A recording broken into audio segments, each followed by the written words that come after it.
One thing that I will absolutely never forget in my life is the first time I crossed over to the other side, meaning that I stopped breathing for 60 seconds. And that was the first time that I saw anything. Now, this specifically happened almost exactly 10 years ago, October 1st, when I had my first sepsis infection, which is an infection of the blood. Your whole body has an infection all throughout it, which means it's very, very, very quick until you go. And I was 15 years old at the time, and it was one of those moments I'd never really had. I had a few I have to say I had a few moments like this, but there was no moment in my life where I changed as much as I did, a lasting change that still affects me to this day.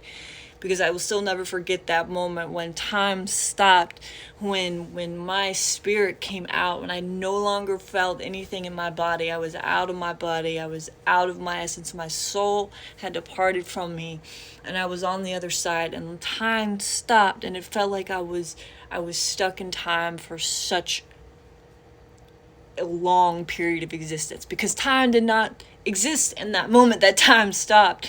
And I had all those moments of seeing my life flash before me, and I was only 15, and I was already hit with these questions of what am I doing, why am I here, do I want to be here, do I want to go this other side.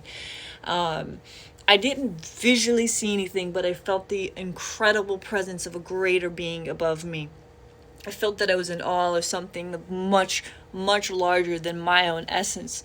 And I was very humbled. I was very humbled. I was very, there was a sense of great peace, of like I was at rest in a way. And there was kind of it wasn't an existing voice, but it was a very specific feeling within me that said, here's this light over here, here's this peace.